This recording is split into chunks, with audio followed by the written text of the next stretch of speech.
Bonjour à tous et à toutes, j'espère que vous allez bien. Aujourd'hui, on se retrouve pour parler des chapitres 1427 et 1428 de Hajime no Ippo. J'ai un peu tardé, mais bon, je suis toujours moins en retard que le retour d'Hippo dans tous les cas. Avant de commencer, j'aimerais vous remercier, car depuis quelques temps, on a enfin atteint un palier permettant de discuter plus souvent dans les commentaires, plus de personnes ayant rejoint la communauté, et pour ça je vous remercie, c'est vraiment génial de discuter avec vous, que ce soit sur les reviews Jujutsu Kaisen ou les reviews Hajime no Ippo. Allez, on se remet sur Ippo. On retrouve donc avec une page de couverture simple, mais qui en raconte bien assez finalement ici. Sendo et Miyata portant tous deux des chats et Hippo un chien, montrant la différence entre eux. Mais j'irai plus loin. Le chat de Sendo respire la bonne humeur et a le sourire aux lèvres, confiant donc pour son match pour le titre. Mais de son côté, le chat de Miyata est un chat noir, symbole de malheur selon certaines croyances. De plus, celui-ci regarde en direction de Sendo. Cela pourrait alors annoncer que, comme disent les prédictions de Miyata, Sendo pourrait bel et bien perdre comme il l'imaginerait. Cette page est donc peut-être un teaser du match tout entier. Mais bon, c'est peut-être aussi moi qui vais beaucoup trop loin, on verra bien. Maintenant, que dit le chapitre ? Eh bien, pas de meilleure nouvelle que la page de couverture. Hippo se demande pourquoi Sendo ne pourrait pas gagner. Miyata enchaîne donc en lui expliquant que la nouvelle arme du tigre est incroyable.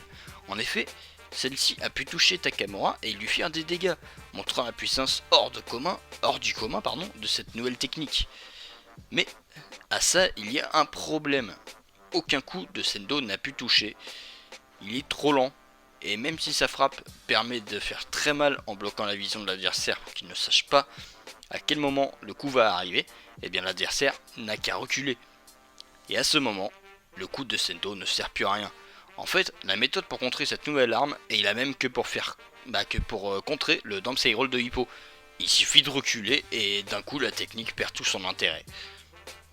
Mais bon, ce que retient Hippo ici, c'est surtout le niveau de Miyata. Car après tout, esquiver un coup pareil, en théorie c'est simple. En pratique par contre, faut être sacrément vif. Faut pas être le boxeur qui reste là planté au milieu du ring quoi. Mais alors que la question d'un potentiel match pour le titre mondial de Miyata, ce dernier répond qu'il se retient d'affronter Ricardo. Ce qui va être très intéressant dans l'analyse d'Hippo ici, et on en reparle un peu plus tard. Ainsi, Miyata explique que vouloir affronter le champion du monde demande des moyens financiers et humains pour la logistique. Ce qui fait que selon Miyata, affronter Ricardo ne serait pas très rentable. Après tout, Miyata le sait, ou tout du moins le pense, il est inférieur en tout point à Ricardo. Cela voudrait même dire qu'il doit penser être plus faible que Wally, qui lui, clairement, avait une chance de gagner le combat contre Ricardo. On a pu le voir, il le dominait même en début de rencontre. Mais à côté, Miyata pense aussi être meilleur que Sendo. Ce faisant, il pense donc évidemment que Sendo ne sera au mieux qu'un défouloir sur pattes. Cependant, qu'en pense le wiki des boxeurs ? Bah oui, on veut son avis quand même. Eh bien, en faisant un rapide tour des boxeurs du classement mondial, Hippo pense que celui ayant les meilleures chances n'est autre que Sendo. Ainsi, il met Sendo devant Miyata, bien que d'après lui, Miyata ait aussi ses chances face à Ricardo. Mais au final, selon Hippo, c'est bien les points communs entre Ricardo et Miyata qui pourraient faire la différence. Ce dernier se demandant ce qu'ils peuvent bien avoir en commun et citant toutes les qualités techniques du boxeur par excellence. Mais non, cette chose en commun n'a rien à voir avec la technique, c'est bien plus profond que ça. C'est, je dirais même, l'essence du boxeur, surtout d'un boxeur comme Miyata, son cœur. L'intention portée dans les coups, mais aussi l'intention de se battre. Miyata devrait connaître cela mieux que personne. Et pourtant, il va nier en bloc toute la suite. Car selon Hippo, Miyata peut en effet tout esquiver en se concentrant sur la défense et récoltant seulement quelques points pour remporter la victoire sur décision. Cependant, cela ne marcherait pas dans un vrai match. Car même s'il le nie en bloc, Miyata n'est pas comme ça. C'est quelqu'un qui cherche le chaos. C'était sa motivation première. Enfin, jusqu'à un événement que vous connaissez tous, le départ en retraite d'Hippo. Depuis ce moment, Miyata n'a plus infligé le moindre chaos, il a perdu toute sa motivation. Mais s'il devait affronter Sendo, qui a la même énergie que Hippo ainsi que le même style, pensez-vous vraiment qu'il pourrait rester sur la défensive, à placer seulement quelques jabs de temps en temps pour gagner par décision? Bien sûr que non, il se sentirait obligé de se battre pour de vrai, d'échanger des coups, même si cela pourrait lui coûter la défaite. Et cela, Hippo en est persuadé, il a déjà vu avec certains de ses adversaires. Ainsi, Hippo pense que Sendo pourrait gagner ainsi, de par un échange de coups. En même temps, il est tellement monstrueux qu'un coup qui passe, et ça peut être fini.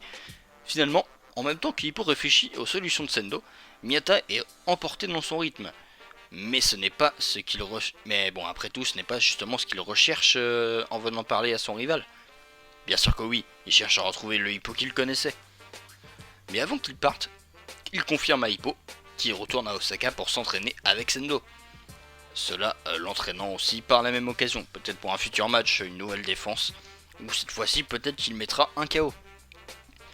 Mais alors que Miyata part, il est rattrapé par Hippo, lui donnant des conseils sur la façon de procéder pour entraîner Sendo, tout en pointant en même temps les lacunes de Miyata. J'en reparle en conclusion parce que là vraiment Hippo est en train de faire une dinguerie depuis le début du chapitre, et sans même s'en rendre compte en plus. D'ailleurs, le premier à le remarquer fut bien Miyata, demandant à Hippo ce qu'il a en tête.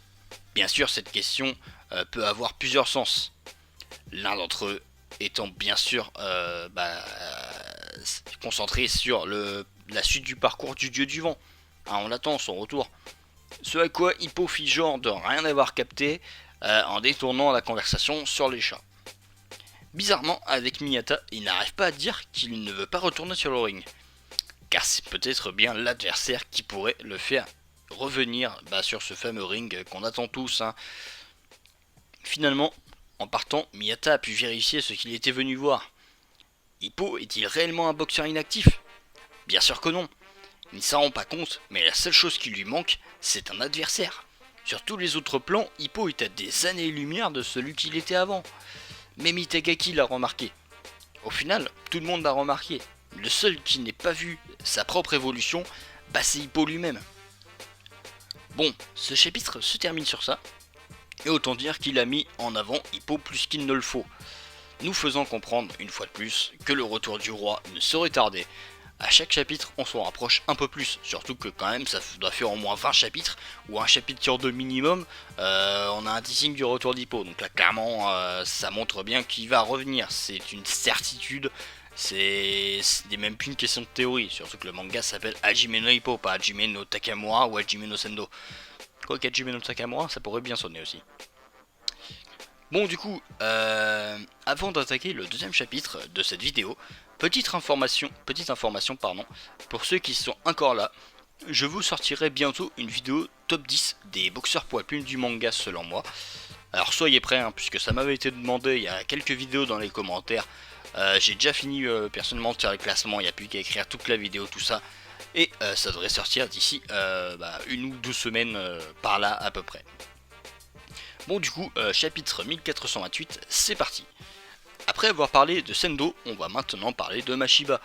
Car après son pronostic sur Sendo contre Ricardo, Hippo doit bien sûr donner son pronostic sur Mashiba contre Rosario. Et cela se fera avec Kumi, qui va demander à Hippo ce qu'il pense de ce match, son pronostic justement. Mais avant ça, Hippo repense déjà à sa promesse avec Mashiba, lui demandant de veiller sur Kumi durant sa préparation. Mais bon, désolé Hippo, tu rêves si tu penses qu'il va te laisser sa sœur sans un duel à mort. Il va choper la ceinture et il va te demander d'aller la chercher en échange. Finalement, la discussion sur l'adversaire de Mashiba est lancée. Kumi est résolu et aimerait donc entendre l'avis d'un pro sur ce match. Hippo a évidemment analysé Marcus Rosario et va d'abord apprendre à Kumi qu'il n'y a pas de champion du monde faible ou facile à battre, sauf si tu t'appelles Ricardo Martinez, mais lui c'est une exception. Ainsi, Hippo va poursuivre en expliquant que le champion Marcus Rosario est un boxeur pouvant à peu près tout faire. Il est très compétent, il n'y a aucun doute là-dessus, mais étant tout de même spécialisé dans le corps à corps. Brisant ses adversaires par la force brute, ça nous amène clairement à penser que ça va être un gros cogneur type Hippo ou Sendo. D'ailleurs, ça risque de pas mal faire rager Mashiba qui va probablement se rappeler d'Hippo en prenant ses coups, c'est sûr et certain. Cependant, il n'est pas impossible de le battre. Mais Hippo ne semble pas très favorable non plus à la victoire de Mashiba, et semble plutôt vouloir rassurer Kumi, car contrairement au dernier chapitre où il avait réellement des solutions pour Sendo contre Ricardo, ici, Hippo ne propose rien de concret. Si ce n'est de lancer des jabs pour tenter d'enfoncer au cas où un coup passerait, mais bon, cette stratégie face à un cogneur a quelques grosses failles quand même, hein. Je pense que vous voyez lesquelles. Parce que bon, si Marcus envoie un gros coup au corps à corps, je pense que Mashiba il va vite finir couché, hein. Finalement, Hippo parvient à rassurer Kumi, cette dernière lui disant que même si le sursis de Hippo sera passé, elle veut aller voir l'océan d'ici la fin de l'été. Et le chapitre se termine sur ça, un petit moment sympathique avec Kumi et Hippo, dont la relation évolue enfin un petit peu, c'était temps après 1400 chapitres quand même. Tiens, dites-moi, qu'est-ce qui va arriver en premier? Est-ce qu'ils vont se déclarer leurs sentiments ou est-ce qu'Hippo va retourner sur le ring en premier? Faites vos paris en commentaire. Finalement, c'est assez mal barré pour Mashiba, car Hippo ne semble pas être très favorable à sa victoire, si on oublie qu'il cherchait à rassurer Kumi. Mais bon, selon moi, Mashiba gagnera quand même. Il doit gagner pour prouver à son adversaire que user de faute lors d'un match est un acte mauvais devant être puni. Justement, Mashiba ici va s'affronter celui qu'il était dans le passé, quelqu'un qui était prêt à tout pour gagner. Et le fait de gagner ici en utilisant les techniques classiques de la boxe, bah ça va justement servir de rédemption à Mashiba. Et pour une fois, hein, la faucheuse devra justement faire son travail et faucher ce champion condamnable. Ça va être vraiment génialissime ce match. Je l'attends presque même plus que le match de Sendo contre Ricardo. Parce que le match de Sendo, le fait est qu'on connaît déjà le résultat d'avance en fait.